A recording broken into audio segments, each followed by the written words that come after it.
日本に来たらもっと楽しいかもしれない。もしかしたらがっかりするかもしれない。人生で、一度も日本には行きませんでした。こんにちは、 OK ジャパニーズです。今日は綺麗な海の近くに来ています。海の近くを歩いています。お散歩ですね。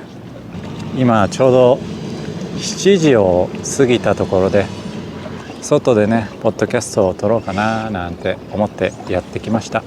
そんなに波はないですね。そして遠くの方にはねフェリーやボートがあるんです。小さいボートが今遠くにいます。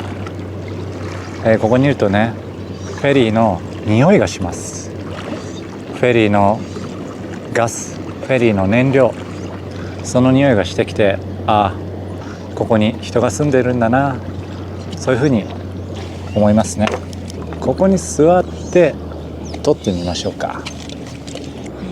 僕は昔イギリス大好きでした。イギリスを夢の国だと思っていました。ビートルズがいる、そして英語を話している、そんなところの言葉を分かりたい。だから一生懸命勉強しました。そして音楽も練習しました。ビートルズを聴いてビートルズの歌を歌えるようになりました。そうやってね頑張った後に何年かした後でイギリスにも行くことができました。イギリスに留学したんですね。それは本当に、楽しい経験でした。短かったですけど、夢の国に行って生活する、英語を話す、英語を勉強する、新しい言葉を覚える、そしてその国のね食べ物を食べる。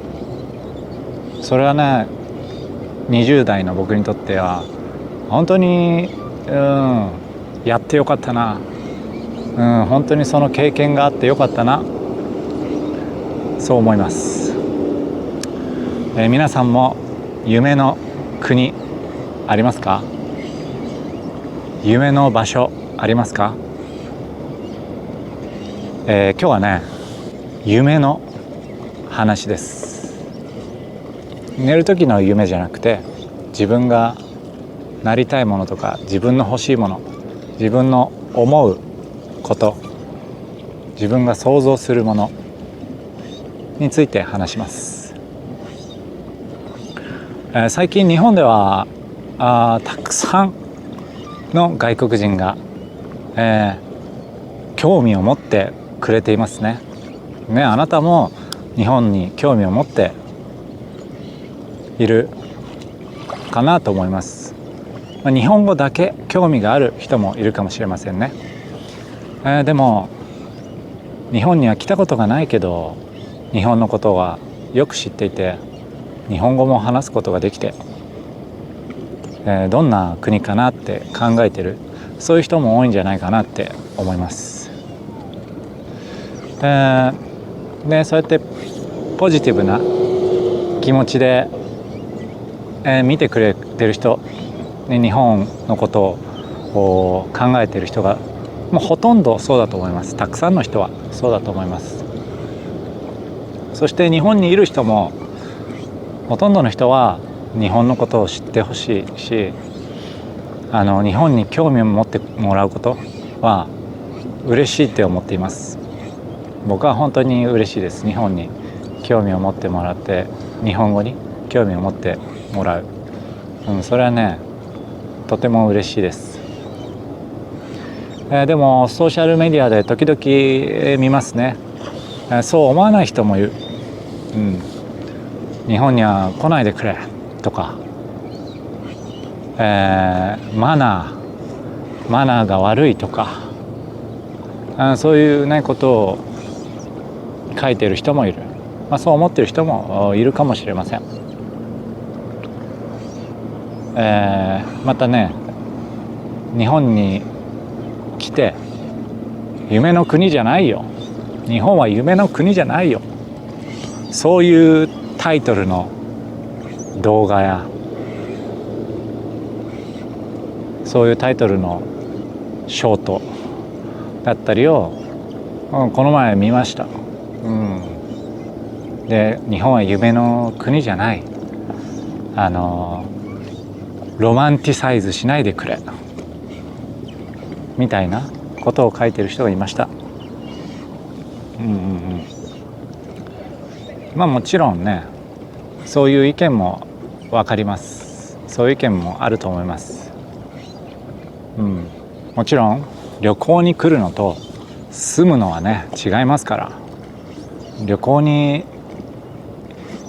1週間来るのと20年日本に住むのはいろいろ違いますよね。いろんなことが生活になりますから、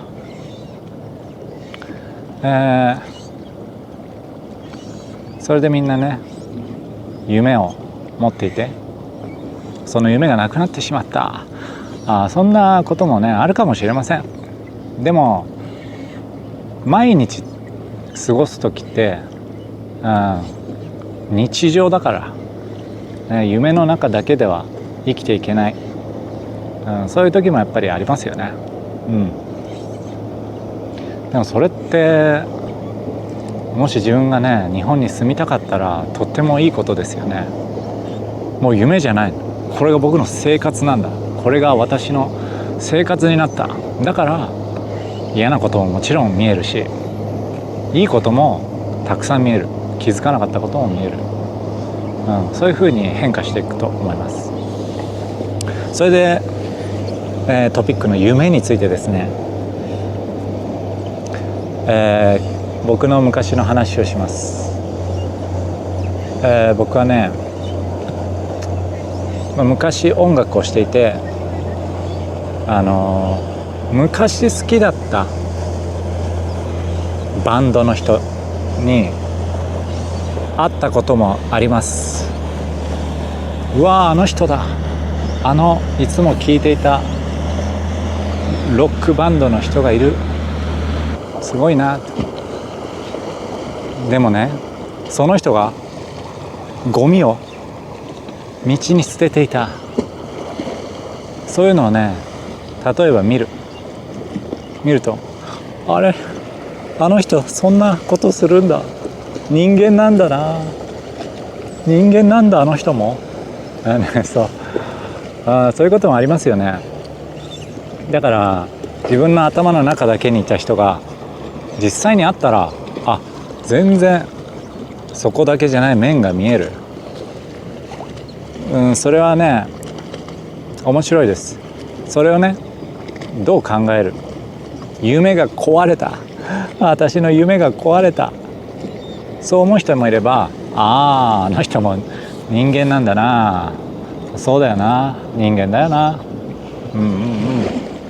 て思う人もいますよね。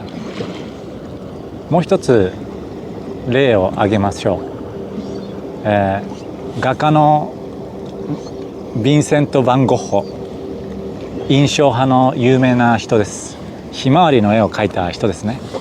僕は大好きです。日本は大好きな人が多いです。彼は日本の、絵の影響を受けていました。彼は日本の絵がね好きだったんです。日本で描かれた絵をね手に入れて、それを真似してね描いた絵もあります。それをね勉強というかして描いた絵もあります。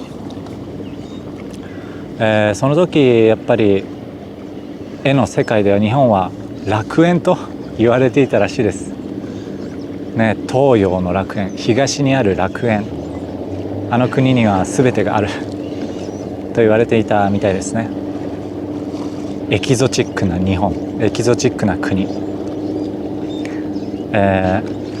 ゴッホは日本に行くことはありませんでした。